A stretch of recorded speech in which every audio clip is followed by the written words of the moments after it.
सभी व्यूअर्स को नमस्कार, जोहार। मित्रों, इस प्रस्तुति का उद्देश्य शैक्षणिक है, जो फिलॉसफी पढ़ने वाले स्टूडेंट्स के हितों को ध्यान में रखते हुए सहज, सरल एवं संक्षिप्त रूप में प्रस्तुत किया गया है। आज के पाठ का शीर्षक है जैन दर्शन का तत्वशास्त्र। पाठ प्रारंभ करने से पूर्व जैन दर्शन का परिचय जानना अपेक्षित है। इस संबंध में यह कहा जा सकता है कि जैन धर्म के 24वें तीर्थंकर वर्धमान महावीर के द्वारा दिए गए उपदेशों के संकलन को जैन दर्शन तथा तदनुरूप किए गए व्यवहार जैन धर्म हैं। यदि जैन साहित्य की बात करें तो उस समय में ग्रंथों को लिखने की परिपाटी न्यूनतम थी। वर्धमान महावीर के उपदेश मौखिक ही हुआ करते थे। मोक्ष प्राप्ति के बाद वर्षों बाद इनके प्रबुद्ध शिष्यों के द्वारा की गई रचना जैन साहित्य को समृद्ध करता है।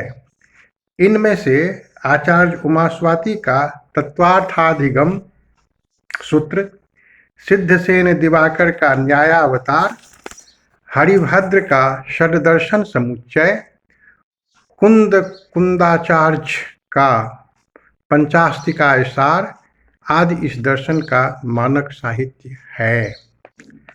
अब हम जैन दर्शन की बात करेंगे। वर्तमान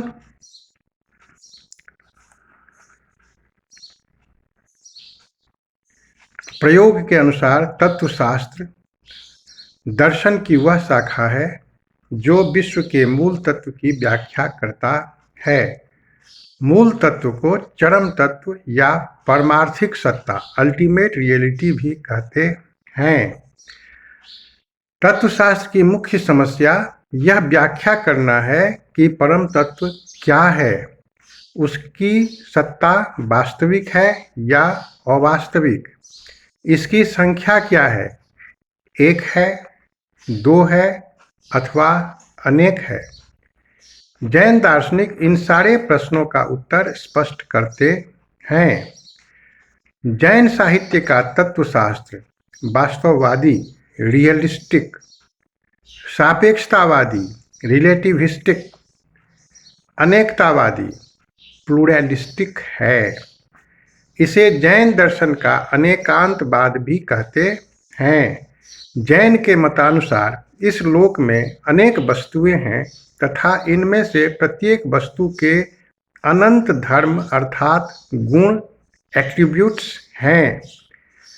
जैनों का कहना है अनंत धर्मकं वस्तु।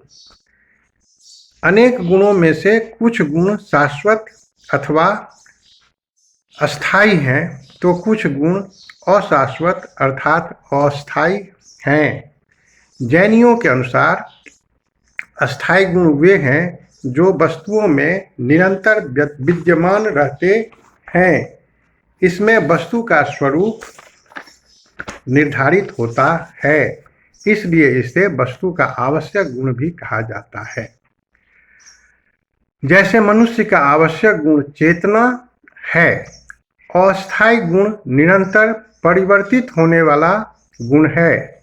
जैसे मनुष्य का सुख, दुख, कल्पना आदि इसके अस्थायी या अनावश्यक गुण हैं।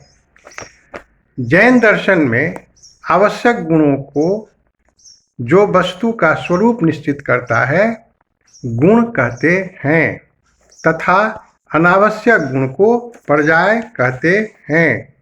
इस प्रकार गुणों का कुछ आधार होना आवश्यक है। जैन दार्शनिक इस आधार को द्रव्य, सब्सटेंस कहते हैं। जैन दर्शन में द्रव्य की परिभाषा इस प्रकार से की गई है। गुण पर्यावद द्रव्यम, अर्थात जिसमें गुण एवं पर्याय हो वही द्रव्य है। जैन दर्शन में आवश्यक एवं अनावश्यक दोनों प्रकार के गुणों का आधार द्रव्य को माना गया है। जैन ने नित्यता तथा अनित्यता दोनों को सत्य माना है। जैन साहित्य के अनुसार द्रव्य का विभाजन दो वर्गों में हुआ है, अस्तिकाय एक्सटेंडेड द्रव्य तथा जो स्थान नहीं घेरता उसे अनस्तिकाय नॉन एक्सटेंडेड द्रव्य कहते हैं। इसके अंतर्गत केवल काल यानी टाइम आता है। अस्तिकाय द्रव्य का विभाजन जीव तथा अजीव दो उपवर्गों में होता है। जैनों के अनुसार चेतन द्रव्य को जीव तथा अचेतन द्रव्य को अजीव कहा गया है।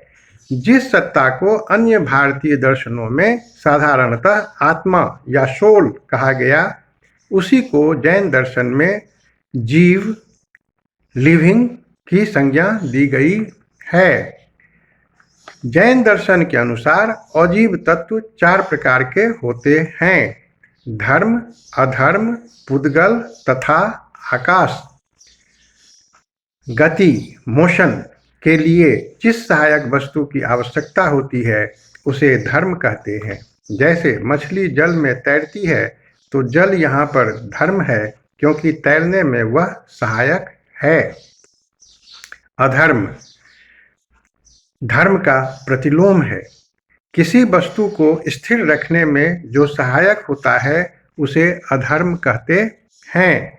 जैसे थके हुए पथिक के लिए वृक्ष की छाया का होना अधर्म है। पुद्गल को भूत पदार्थ, जड़ अथवा मैटर कहते हैं।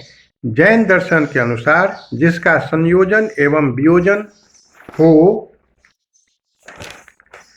सके उसे पुद्गल कहते हैं। पुद्गल या तो अणु एटम की शक्ल में रहता है या स्कंध कंपाउंड की शक्ल में दिख पड़ता है। स्पर्श, रस, गंध, रूप आदि पुद्गल के गुण हैं।